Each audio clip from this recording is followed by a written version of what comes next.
27 December 2014 sector 46 Faridabad ফাঁড়ির in charge Sohan পাল তার team নিয়ে এলাকায় রাতের টহল দেওয়ার জন্য প্রস্তুতি নিচ্ছিলেন। ঠিক তখনই পুলিশ কন্ট্রোল রুম থেকে ফোন আসে। তাকে বলা হয় সেক্টর 45-এর 387 নম্বর বাড়িতে একটা খুন হয়েছে। পুলিশ ফাঁড়ি থেকে ঘটনাস্থল মাত্র 2 কিলোমিটার ছিল। সোহন পাল তার টিম নিয়ে 10 মিনিটের মধ্যে সেখানে পৌঁছে যায়, যেখানে ঘটনাটি ঘটেছিল। জায়গাটি পজ এরিয়ার মধ্যে পড়ায় প্রায়শই শুনশান থাকতো, তাই জন্য প্রতিবেশীরাও এই ঘটনার সম্বন্ধে কিছুই জানতো না। ভোররাত প্রায় 3টের সময় পুলিশ আসছে দেখে আশেপাশের প্রতিবেশীরাও তাদের বাড়ি থেকে বেরিয়ে আসে। 387 নম্বর বাড়ির মধ্যে থাকা এক ব্যক্তি বাড়ির মেন গেটটা পুলিশদের জন্য খুলে দেন। জানা যায় ব্যক্তি হলেন ওই বাড়ির ভাড়াটিয়া রাজেশ সিং। পুলিশ অফিসার সোহন পাল যখন ভিতরে যান, তিনি দেখেন বিছানায় একটা মেয়ে মৃত অবস্থায় পড়ে রয়েছে। দেখে মনে হচ্ছে গলা কেটে হত্যা করা হয়েছে। পুরো বিছানা রক্তে ভেসে যাচ্ছিল।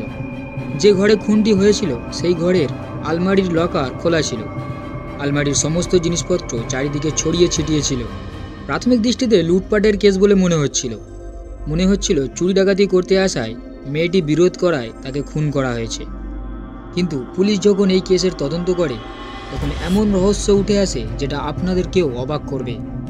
পুলিশকে বিভ্রান্ত করার জন্য এমনভাবে স্টোরি বিল্ড আপ করা হয়েছিল যে পুলিশকেও হয়রানির মধ্যে পড়তে হয়েছিল অপরাধীকে ধরার জন্য। শেষ পর্যন্ত কিভাবে পুলিশ অপরাধীকে ধরল আর তার খুন করার মোটিভই বা কী ছিল, জানবো এই ভিডিওতে। তো চলুন শুরু থেকে শুরু করা যাক দেশ দুনিয়ার রহস্যময় অপরাধের গল্পগুলো।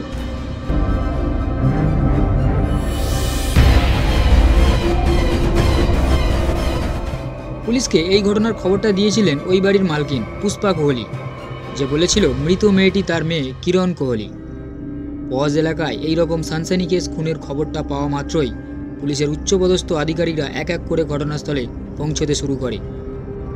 আসলে সুরেন্দ্র কোহলি পাঞ্জাব থেকে এসে ফরিদাবাদে স্থায়ী হয়েছিল বহুদিন আগে। ফরিদাবাদ সেক্টর 28-এ তার বাড়ি তৈরির যাবতীয় সামগ্রী বিক্রির ব্যবসা ছিল। সুরেন্দ্র কোহলি 1989 সালে পাঞ্জাবের ভাটিন্ডার পুষ্পা কোহলিকে বিয়ে করেন। বিয়ের পরে কোহলি পরিবারে কিরণ নামে এক মেয়ের জন্ম হয়, যাকে বাড়ির সবাই আদর করে গুড়িয়া বলে ডাকত। কিরণের জন্মের 11 বছর পর কোহলি পরিবারে একটি ছেলের জন্ম হয়, যার নাম ছিল নিতিন। পুষ্পা কোহলি একজন গৃহিণী ছিলেন এবং বাড়িতে থাকতেন আর পরিবার ও সন্তানদের দেখাশোনা করতেন। কিরণ বড় হয়ে উঠেছিল, যেহেতু তার উপর কোনো পারিবারিক বিধিনিষেধ ছিল না। সে শুরু থেকেই ফ্যাশনেবল ছিল এবং মুক্ত প্রাণ মেয়ে ছিল। মোবাইল, সিনেমা, টিভি ও ইন্টারনেটের জগৎ তাকে করেছিল আরও আধুনিক আর স্বাধীন চেতা। সে যা করতে চেয়েছিল সেটা তার পরিবারের চোখে ভালো না খারাপ সেদিকে খেয়াল না দিয়েই সে সেটা করে যেত।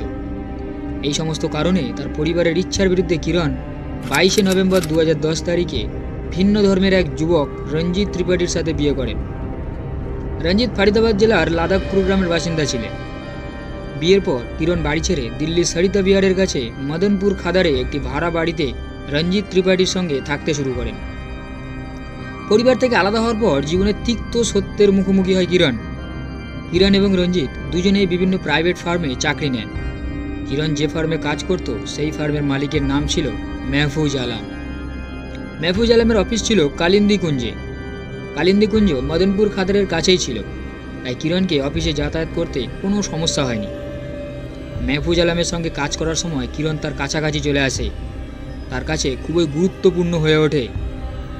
ফলে ভালো বেতনের পাশাপাশি মেহফুজ আলম তাকে তার মাইনের থেকেও বেশি মোটা অঙ্কের কমিশন দিতেন।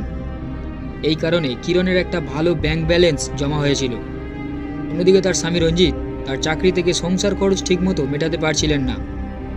এদিকে কিরণের কাছে টাকার পরিমাণ বেড়ে যাওয়ায় সে মদ্যপান শুরু করেন, দেরিতে বাড়ি ফিরতে শুরু করেন। কিরণের মা পুষ্পা কোহলিকে একথা জানান রঞ্জিত। মাও কিরণকে তার সাধ্যমতো বোঝানোর চেষ্টা করেছিলেন, কিন্তু এতে কোনো ফল হয়নি। ফলে স্বামী স্ত্রীর মধ্যে বিভেদ বাড়তে থাকে। এই নিয়ে রঞ্জিত ও কিরণের মধ্যে অনেক উত্তপ্ত তর্ক বিতর্ক হয়। স্বামীর সঙ্গে মতপার্থক্য বেড়ে গেলে কিরণ তার বিরুদ্ধে দিল্লির সাকেত আদালতে ডিভোর্সের মামলা করেন। এরপর 27 জুন 2013 কিরণ রঞ্জিতকে ছেড়ে ফরিদাবাদে তার মায়ের সাথে এসে থাকতে শুরু করে। বাড়ি ফিরেও কিরণের কোনো পরিবর্তন হয়নি। এখন নাইট ক্লাবে মদ্যপান, গভীর রাতে বাড়ি ফেরা, উত্তর চাইলে গালিগালাজ সব কিছুই করত কিরণ। কিরণের হাই প্রোফাইল লাইফস্টাইল কোহলি পরিবারের কাছে দুর্নামের কারণ হয়ে উঠছিল। একটা মধ্যবিত্ত পরিবারের মেয়ে, বিয়ের পর ঘরে বসেছিল। দ্বিতীয়ত, মদ খেয়ে গভীর রাতে বাড়ি ফিরত। মা পুষ্পা কোহলি এই বিষয়টা নিয়ে মানসিক চাপ অনুভব করতে শুরু করেন। তিনি বুঝতে পারছিলেন না কিভাবে এই সমস্যার সমাধান করবেন। আর ঠিক তখনই হঠাৎই কিরণ খুন হয়ে যায়। পুষ্পা কোহলির কথা মতো তার স্বামী সুরেন্দ্র কোহলি ও 12 বছরের ছেলে নিতিন কোহলি আগের দিন সকালে পুষ্পা কোহলির অসুস্থ মাকে দেখার জন্য পাঞ্জাবের ভাটিন্ডায় গিয়েছিলেন। ঘটনার সময় বাড়িতে শুধুমাত্র পুষ্পা ও তার মেয়ে কিরণ ছিলেন। জিজ্ঞাসাবাদে পুষ্পা কোহলি আরও জানান, গতরাত 10:45 তিনি যখন রান্নাঘরে রান্না করছিলেন, বোরখা পরা 2 মহিলা মেন গেট খুলে ভিতরে আসেন। কিরণই তাদের দুজনকে ভিতরে নিয়ে এসেছিলেন। কিছুক্ষণ পর পুষ্পা কিরণকে তাদের সম্পর্কে প্রশ্ন করলে কিরণ জানিয়েছিল যে তারা তার পরিচিত, তাদের সাথে কিছু দরকার ছিল তার। মহিলা দুজন বোরখা পরে থাকায় পুষ্পা তাদের মুখ দেখতে পারেনি। এরপর পুষ্পা তাদেরকে সোফায় বসিয়ে ঘরে চলে যায়। পুষ্পা কোহলির কথা মতো কিছুক্ষণ পর কিরণ 1 গ্লাস জল নিয়ে পুষ্পার ঘরে আসে। যেহেতু কিছুক্ষণ আগে সে খাবার খেয়েছিল, তাই কিরণের দেওয়া জলটাও পুষ্পা খেয়ে নেয়। তারপর গ্লাসটা টেবিলে রাখে। এরপর হয় সে অজ্ঞান হয়ে পড়েছিল, নয়তো ঘুমিয়ে পড়েছিল। পুষ্পা জানায়, রাত 2টোর দিকে ঘুম যখন ভাঙে, সে দেখে তার 2 হাত 2 পা স্কার্ফ দিয়ে বাঁধা আছে, আর মুখেও কাপড় গোঁজা রয়েছে। বিছানা থেকে ওঠার চেষ্টা করায় পুষ্পা পড়ে যায়। মুখে কাপড় গোঁজা থাকায় সে কিছু বলতেও পারে না। পুষ্পা আরও জানায়, কোনো রকমে বিছানায় পড়ে থাকা ফোনটা তুলে প্রথমে কিরণের নম্বরে ডায়াল করলেও সে ফোনটা ধরেনি। এরপর পুষ্পা তার কাজের মেয়ে স্বপ্নার স্বামী অজিতের নাম্বারে ডায়াল করেন। নম্বর ডায়াল করলেও মুখে কাপড় বাঁধা থাকায় কোনো কথা বলতে পারেননি পুষ্পা। এরপর যা হোক করে সে হামাগুড়ি দিয়ে দরজার কাছে গিয়ে বাঁধা পায়ে দরজায় ধাক্কা দিতে থাকেন। ভাড়াটিয়া রাজেশ সিং দরজা ধাক্কার শব্দ শুনে নিচে নেমে আসেন। সে বাইরে থেকে দরজা খুলে ভিতরে এসে পুষ্পার হাত পা খুলে দেন। ততক্ষণে কাজের মেয়ে স্বপ্না ও তার স্বামীও চলে এসেছে। তারপর পুষ্পা জানায়, সে যখন রাজেশকে প্রশ্ন করে তার মেয়ে কিরণ কোথায়, রাজেশ উত্তর দিয়েছিল নিশ্চয়ই তার ঘরে ঘুমাচ্ছে, কারণ সে জানতো না। কিন্তু তারা যখন গিয়ে দেখে কিরণ মৃত অবস্থায় পড়ে রয়েছে, কেউ তাকে গলা কেটে হত্যা করেছে। আলমারির জিনিসপত্র এদিক ওদিক ছড়িয়ে পড়ে রয়েছে। তা দেখে তিনি পুলিশকে ঘটনাটি জানান। এই পুরো ঘটনাটি পুষ্পা কোহলি পুলিশকে বর্ণনা করতে গিয়ে হাউ হাউ করে কাঁদছিল, কারণ তার মেয়ে ছিল কিরণ কোহলি। এরপর পুলিশ কিরণের বাবা সুরেন্দ্র কোহলিকে ফোন করে এই দুর্ঘটনার কথা জানান এবং যত তাড়াতাড়ি সম্ভব বাড়িতে ফিরতে বলেন। এরপর ঘটনাস্থলে পুলিশ, ফটোগ্রাফার, ফিঙ্গারপ্রিন্ট বিশেষজ্ঞ আর ফরেন্সিক টিম তাদের যাবতীয় তথ্য সংগ্রহ করে। তারপর নিহত কিরণের মৃতদেহ ময়নাতদন্তের জন্য হাসপাতালে পাঠানো হয়।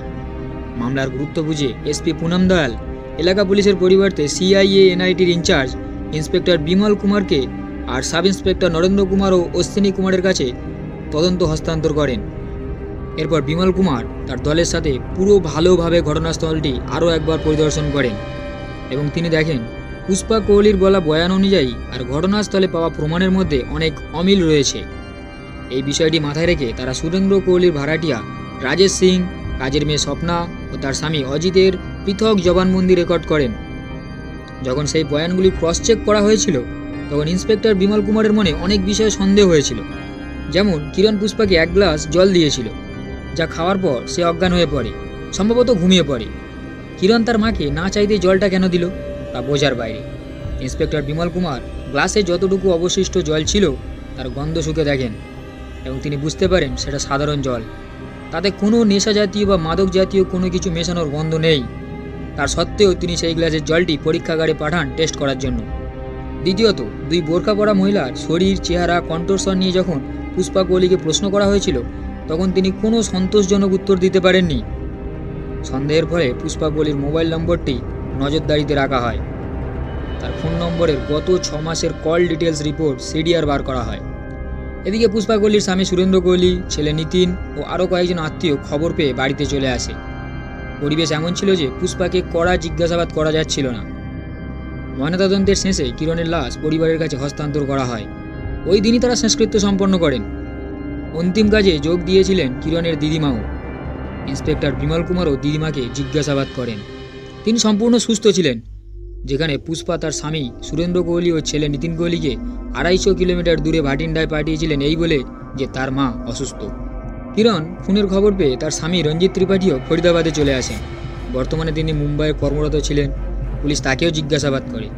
কিন্তু হত্যাকাণ্ডে কোনো ভূমিকা না পাওয়ায় তাকে পরবর্তী নির্দেশ না দেওয়া পর্যন্ত বাড়ি থেকে না বের হওয়ার নির্দেশ দেওয়া হয়। পুষ্পা কোহলির মোবাইল ফোনের কল ডিটেলস পুলিশের কাছে পৌঁছানোর পর তারা সেগুলোকে ভালো করে চেক করেন এবং সেখান থেকে একটি নম্বর পায়, যেটিতে পুষ্পা কোহলি সপ্তাহে অন্তত 2 থেকে 3 বার ফোন করত। এই নম্বরটি ছিল পাঞ্জাবের। যখন পুষ্পাকে ওই নম্বর সম্পর্কে জিজ্ঞাসাবাদ করা হয়, তিনি বলেছিলেন যে নম্বরটি তার পাঞ্জাবের বসবাসকারী ঘনিষ্ঠ মামার, তার সাথে পারিবারিক বিষয় নিয়ে কথা বলতেন পুষ্পা। ঘটনার রাতে পুষ্পা কোহলির মোবাইলে মোট 3টি ইনকামিং কল পাওয়া গেছে। প্রথম কলটি 8টা থেকে 9টার মধ্যে এসেছিল এবং একটি মিস কল ছিল। রাত 10টার দিকে পুষ্পা কোহলির মোবাইল থেকে ওই নম্বরে একটি মিস কল দেওয়া হয়। তৃতীয় এবং শেষ কলটি এসেছিল পুষ্পা কোহলির কাজের মেয়ে স্বপ্নার মোবাইল থেকে, যেটি রিসিভ করা হয়েছিল। যে নম্বর থেকে মিস কল এসেছিল এবং যে নম্বরে পুষ্পা মিস কল দিয়েছিল, সেই নম্বরে ফোন করলে তারা দেখতে পায় যে নাম্বারটি বন্ধ রয়েছে। পুলিশ ওই নম্বরটি তদন্ত করে দেখে যে নম্বরের সিমটি পাঞ্জাব থেকে একটি জাল আইডি ও ভুয়ো ঠিকানায় কেনা হয়েছে। তবে আশ্চর্যের বিষয় হলো, ঘটনার রাতে এই নম্বরটি সেক্টর 45-এর আশেপাশেই ছিল। দেখে মনে হয়েছিল যে নম্বরটি কেবল একটি নির্দিষ্ট কাজে ব্যবহার করার জন্যই কেনা হয়েছে। এতেই পুলিশের সন্দেহের সুই পুরোপুরি থেমে যায় পুষ্পা কোহলির উপর। তাদের সন্দেহ আরও দৃঢ় করতে পুলিশ পুষ্পার কাজের মেয়ে স্বপ্নাকে তার করা ফোন কল সম্পর্কে জিজ্ঞাসা করলে এই হত্যাকাণ্ডের চিত্র অনেকাংশে পরিষ্কার হয়ে যায়। কিন্তু কিছু কারণে পুলিশ তখনও পুষ্পা কোহলিকে পুলিশি পদ্ধতিতে জিজ্ঞাসাবাদ করতে পারছিল না, কারণ অভিযোগকারী হওয়ার পাশাপাশি তিনি একজন মহিলাও ছিলেন। শেষ পর্যন্ত ইন্সপেক্টর বিমল কুমার তার উচ্চপদস্থ অফিসারদের সাথে পরামর্শ করার পর 3রা জানুয়ারি 2014-তে পুষ্পাকে হেফাজতে নেন। তার বয়ানের ভিত্তিতে প্রথমে পুলিশকে বিভ্রান্ত করলেও শেষ পর্যন্ত তিনি ভেঙে পড়েন। অবশেষে তিনি স্বীকার করেন যে তিনি নিজেই তার মেয়ে কিরণকে সুপারি দিয়ে হত্যা করেছে, যেটা শুনে ইন্সপেক্টর বিমল কুমারও অবাক হয়ে যায়। সে এতক্ষণ যে কেসটা তদন্ত করছিল সেটা একটা সুপারি কিলিংয়ের কেস, তাও আবার নিজের মা নিজের মেয়েকে খুন করেছে। আসলে ঘটনা রাতে পুষ্পার কাজের মেয়ে স্বপ্না একটি ওয়াগনার গাড়ি পুষ্পার বাড়ির সামনে দাঁড়িয়ে থাকতে দেখেছিল। স্বপ্না পুষ্পাকে ফোন করে জিজ্ঞাসাও করেছিলেন যে বাড়িতে কোনো অতিথি এসছে কিনা। যেহেতু পুষ্পা স্বপ্নার কল রিসিভ করেছিল, তাই এটি তার জন্য একটি বড় সমস্যা হয়ে দাঁড়ায়, কারণ পুষ্পা পুলিশের কাছে বলেছিল সে সেই সময় অজ্ঞান হয়ে গেছিল। পুলিশের কাছে দেওয়া স্বীকারোক্তিমূলক জবানবন্দিতে পুষ্পা কোহলি বলেছিলেন, কিরণের অভ্যাস এবং আচরণের কারণে তিনি মানসিক চাপ অনুভব করতে শুরু করেছিলেন। এই সমস্যা কোনো মতেই সমাধান করতে পারছিলেন না তিনি। সমাজে তাদের দুর্নাম হচ্ছিল। একটা মেয়ে বিয়ে করার সত্ত্বেও ডিভোর্সের পর বাপের বাড়িতে থাকছিল। গভীর রাতে মদ খেয়ে বাড়ি ফেরা, তাকে প্রশ্ন করলে গালিগালাজ করা, এই সমস্ত কিরণের মা পুষ্পা কোহলি সহ্য করতে পারছিলেন না। আলটিমেটলি বলতে গেলে কিরণের হাই প্রোফাইল লাইফস্টাইল হলেও সেই লাইফের পিছনে যে দুর্নামটা আসছিল সেটা সহ্য করতে পারছিলেন না পুষ্পা কোহলি। এই সমস্যা চিরতরে সমাধানের জন্য পুষ্পা কোহলি এই নৃশংস প্ল্যানটি করেন। পুষ্পা গ্রামের সুপরিচিত তার কাকা হাবিলদার কুলবিন্দর সিংকে হত্যার রাতে তার বাড়িতে ডাকেন, যিনি জলন্ধর ক্যান্ট থানায় নিযুক্ত ছিলেন। তাকে ফরিদাবাদে ডেকে পাঠান। কুলবিন্দর এবং তার এক বন্ধু 27শে ডিসেম্বর সন্ধ্যায় একটি ওয়াগনার গাড়িতে করে ফরিদাবাদে পৌঁছেছিলেন। সে তার মোবাইল ফোনটি জলন্ধরে তার বাড়িতে রেখে গিয়েছিল, যাতে পুলিশের তদন্তে যদি তার সম্পর্কে উঠে আসে তাহলে তিনি প্রমাণ করতে পারেন যে সে হত্যার সময় জলন্ধরেই ছিলেন। পাঞ্জাব থেকে ভুয়ো আইডিতে কিনা একটি নতুন সিম সঙ্গে নিয়ে এসেছিলেন কুলবিন্দর। তিনি ওই সিমটি অন্য মোবাইলে লাগিয়েছিলেন এবং পুষ্পা কোহলিকে ফরিদাবাদে তার আসার কথা জানিয়েছিলেন মিস কল দিয়ে। প্ল্যান অনুযায়ী পুষ্পাও তাকে একটি মিস কল দেয়। তার মানে পথ পরিষ্কার ছিল, যে কোনো সময় তারা ভিতরে আসতে পারে। এরপর রাতের আঁধারে পুষ্পা কোহলির মিস কল পাওয়ার পরেই কুলবিন্দরও তার সহযোগী ঘরে ঢুকে কিরণকে শ্বাসরোধ করে হত্যা করে এবং আলমারির জিনিসপত্র এদিক ওদিক ঘরে ছড়িয়ে দেয়, যাতে মামলাটি ডাকাতি ও খুনের মনে হয়। খুনের সময় পুষ্পা কোহলি তার বেডরুমে গিয়ে বালিশ দিয়ে কান ঢেকে রেখেছিল, যাতে সে তার মেয়ের চিৎকার শুনতে না পায়। এই খুনের বিনিময়ে পুষ্পা কোহলি কুলবিন্দরকে 1 লাখ টাকা ও কিছু সোনার গহনা দিয়েছিল, যেগুলো নিয়ে সেই রাতে কুলবিন্দর তার সঙ্গীদের সাথে পাঞ্জাবে ফিরে যায়। এরপর পুষ্পার এই পুরো স্বীকারোক্তির ভিত্তিতে পুলিশ একটি মামলা দায়ের করে পুষ্পাকে গ্রেপ্তার করে ফরিদাবাদ আদালতে পেশ করে। সেখান থেকে তাকে জেলে পাঠানো হয়েছে। তো ফ্রেন্ডস, এই কেসটিতে সত্যিই কি কিরণের কোনো দোষ ছিল? আমরা সবাই জানি, একটু বেশি পরিমাণে টাকা এলে আমরা একটু হাই প্রোফাইল লাইফস্টাইল জীবনযাপন করার চেষ্টা করি। এখানেও সেই হাই প্রোফাইল জীবনযাপন করাটাই কিরণের জীবনে মৃত্যু ডেকে নিয়ে এলো। তার সত্ত্বেও আমরা এটা বলতে পারি যে একজন মা কিভাবে তার মেয়েকে সুপারি দিয়ে হত্যা করতে পারে? আপনাদের কি মনে হয় পুষ্পা কোহলির নিজের মানসিক চাপ কমানোর জন্য কিরণকে হত্যা করার এই স্টেপটা নেওয়াটা কি ঠিক হয়েছিল? অবশ্যই কমেন্টে জানাবেন আপনাদের মতামত। আর ভিডিওটা ভালো লাগলে একটা লাইক করে দেবেন। আজ আসছি, দেখা হবে নেক্সট ক্রাইম স্টোরিতে। ধন্যবাদ।